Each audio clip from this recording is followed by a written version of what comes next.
I bring our Board of Health meeting for Monday, May 10th at 5 p.m. Into session. We have Chairperson LeBlanc absent from this meeting. And in keeping with the ongoing emergency order from Governor Charlie Baker to limit gatherings and maximize social distancing, and under legislation passed to address remote board meetings during the emergency declaration, this meeting will be conducted over Zoom. Attendance by board members will be remote, and remote attendance shall count toward quorum. The meeting will be broadcast live and recorded on ECAT. To join a remote meeting using your computer, click on the URL at the top of the meeting agenda or copy and paste it into your browser. To join a remote meeting using your phone, call the number provided underneath the URL. You will be needing the meeting ID to join by phone.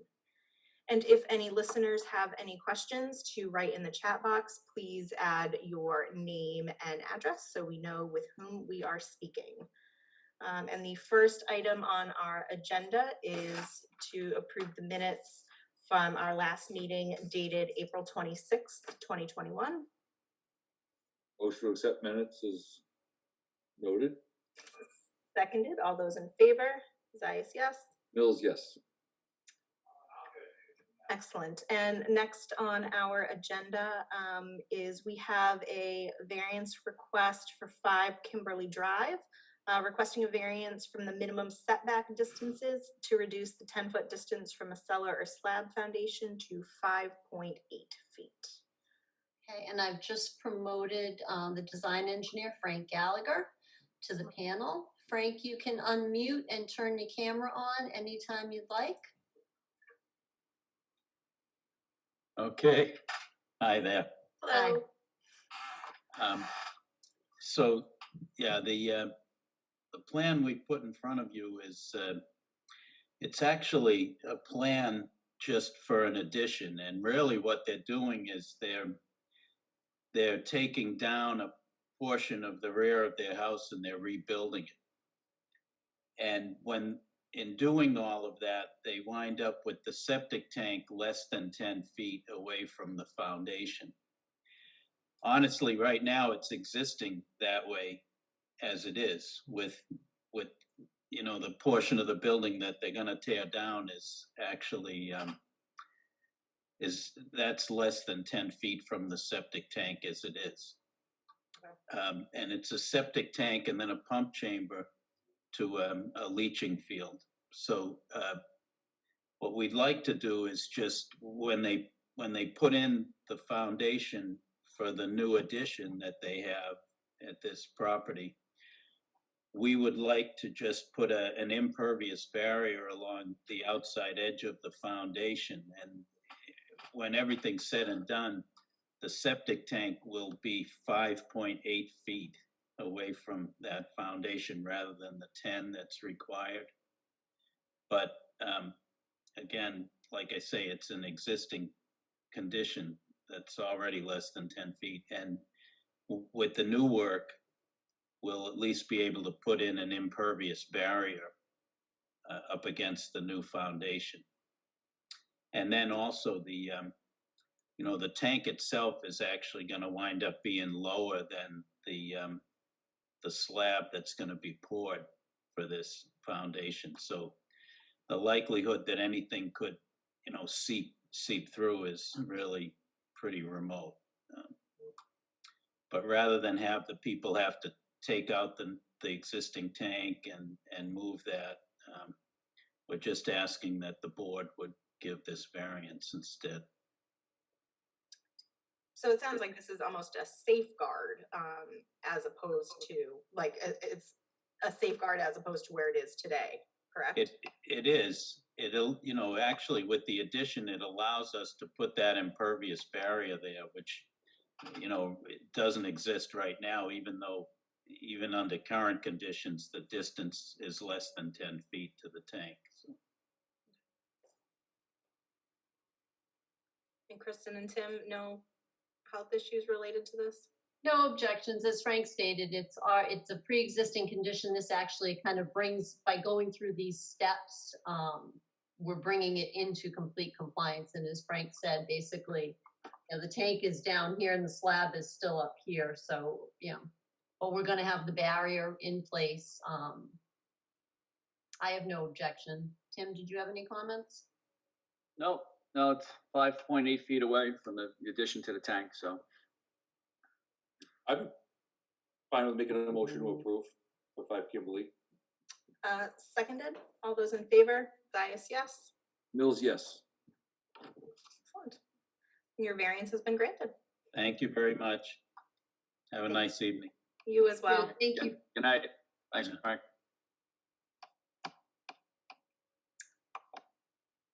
All right.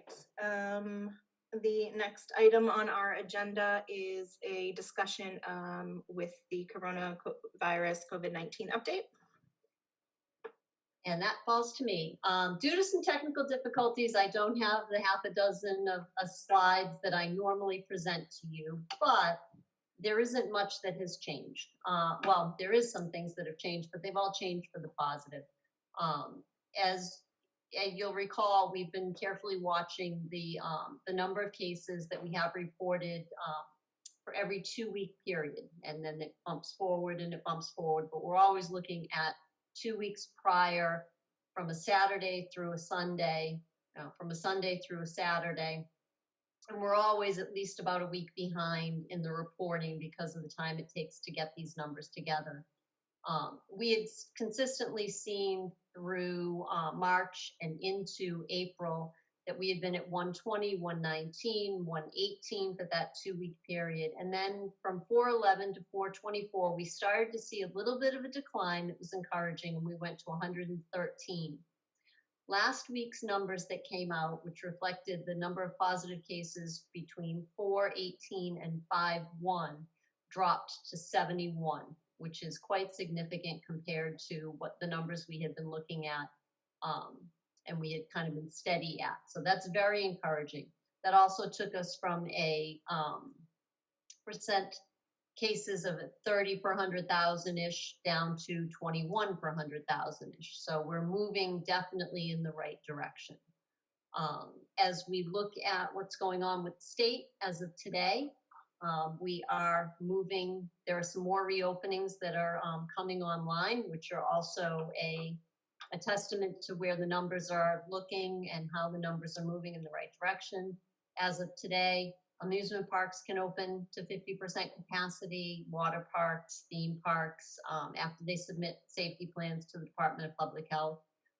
We're looking at being able to have road races and other outdoor organized sporting events that take place with staggered start times and different safety measures. And these now are calling for either a safety plan to be submitted to the locals or to the Department of Public Health, depending on how many jurisdictions it touches in the event of a road case, or sheer numbers as it relates to a venue.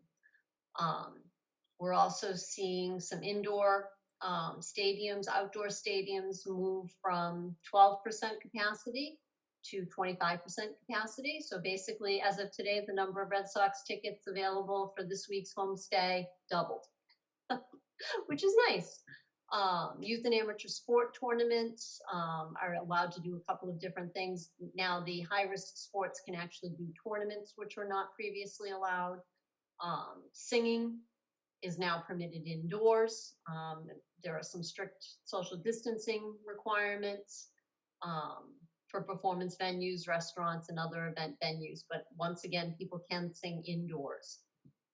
Grocery stores and retail stores no longer have to dedicate hours for older adults. They are still encouraged, but the actual requirement that they dedicate time for seniors has been removed as of today. The next threshold, as long as the numbers continue to look positive, will be on May 29th. And at that point, I think one thing a lot of people are looking forward to is that the gathering limits will increase. And they will increase across the board. There will be no more private home versus facility. It will automatically, if the numbers continue and the vaccination data continues to move in the direction it's been moving in, on May 29th, we will increase to 200 people outdoors and 200 people indoors and 250 people outdoors, and that will be at event venues, public settings, and private settings. So that's going to be a nice threshold if we can cross over that one, but it does depend on everybody continuing to do the little things that they're doing now. Wearing your masks when you're around other people, doing as much outdoors as you possibly can. If our vaccination rates continue, we're in good shape with that. We're actually in talks with some private entities that may be able to come into the community and help us with some vaccine efforts and make it a little bit easier for people to get to the different venues. As of today, they formalized, last week they announced that 6 of the mass vaccination sites would start taking walk-ins. At that time last week, they said that Gillette was not going to take walk-ins. As of today, press conference that was just held about an hour ago, the governor and Secretary Sutters confirmed that Gillette now is taking walk-ins as well. People are still able to book appointments, which kind of gets you in, one line and has your time committed, but people can do walk-ins at any of the large sites. Additionally, most of the pharmacies and smaller places are starting to take walk-ins as well. So that's encouraging too. Other than that, things are just kind of going along as they have been. And if anybody has any questions about our COVID efforts, tonight's the first night of T-ball, so really nice to see some return to normalcy on some of those things. That is it for my COVID update. There is nothing normal about T-ball. As a former coach, I'm just gonna throw that out there. So Kristen, are we yellow now? Is Easton yellow? We are still yellow, yes. Yeah, we have to cross 2 different thresholds, and one is getting below 10 per 100,000. So we still have to get that total number down. Okay, great.